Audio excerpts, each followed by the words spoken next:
한때 유대 땅의 갈릴리에서 세리라는 직업을 가진 한 남자가 있었습니다. 그의 이름은 마태, 원래는 레위라는 이름으로 알려져 있었습니다. 그는 로마 제국의 세금을 징수하는 일을 맡고 있었고, 이 직업은 유대인들 사이에서 경멸받는 신분이었습니다. 많은 사람들은 그를 배신자라고 생각했지만 마태는 자신의 일에 충실했습니다. 그러던 어느 날 예수님이 갈릴리에서 사역을 시작하시던 중 마태는 세관에 앉아 있었습니다. 그때 예수님이 그의 곁에 다가오셔서 말씀하셨습니다. 나를 따르라. 순간 마태의 마음은 뜨거운 감동으로 가득 찼습니다. 그는 즉시 세금을 징수하던 직업을 버리고 예수님을 따르기로 결심했습니다. 이 선택은 그의 인생을 완전히 변화시켰습니다. 마태는 곧 예수님의 12제자 중 한 사람이 되었습니다.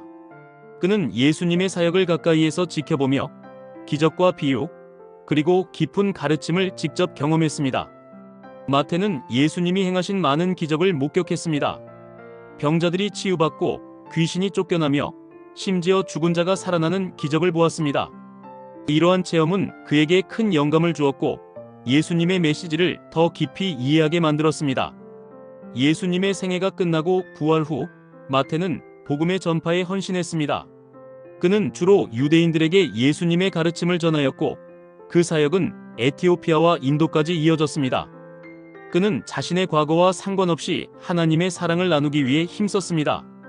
그의 전도는 많은 사람들에게 희망과 변화를 가져다 주었습니다. 마태는 또한 신약 성경의 첫 번째 책인 마태복음의 저자로 알려져 있습니다. 그는 예수님의 생애와 가르침을 기록하며 유대인 독자들을 고려하여 이 복음서를 썼습니다. 마태복음은 예수님이 메시아라는 점을 강조하며 구약의 예언 성취를 많이 인용하였습니다. 그의 글은 후에 많은 사람들에게 믿음의 근거가 되었고 오늘날에도 여전히 읽히고 있습니다. 하지만 마태의 생애는 평탄하지 않았습니다. 전통적으로 그는 복음을 전파하는 과정에서 순교한 것으로 전해집니다. 그의 최후에 대한 명확한 기록은 없지만 그는 자신의 믿음을 위해 기꺼이 목숨을 바쳤습니다. 마태의 이야기는 죄인도 하나님의 나라에 들어올 수 있다는 희망을 전하며 이는 그가 세리로서 겪었던 고난에서 비롯된 교훈이기도 합니다. 결국 마태는 예수님의 제자 중 한 명이자 기독교 신앙에 중요한 기여를 한 인물로 남았습니다. 그의 삶과 사역은 많은 이들에게 영감을 주며 하나님의 사랑과 은혜를 전하는 데 큰 역할을 했습니다. 마태의 이야기는 우리에게도 사람의 과거와 상관없이 하나님의 부르심을 따라 새로운 삶을 살 수 있다는 희망을 줍니다. 마태의 삶은 우리 모두에게 중요한 메시지를 남깁니다.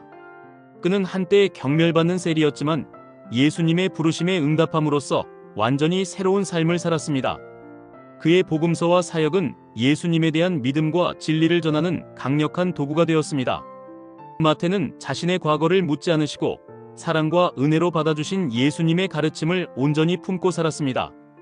그의 이야기는 우리가 어떤 상황에서도 하나님께 돌아갈 수 있으며 그분의 뜻을 이루는 삶을 살 수 있다는 희망을 줍니다. 마태의 이야기는 단지 그의 개인적인 변화뿐 아니라 하나님의 계획이 모든 사람에게 열려 있음을 보여주는 중요한 사례입니다.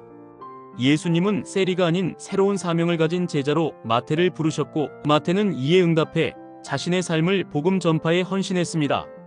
그는 자신의 부족함을 넘어 하나님의 일에 쓰임받았고 그의 기록과 가르침은 지금까지도 기독교 신앙의 중요한 기반이 되고 있습니다.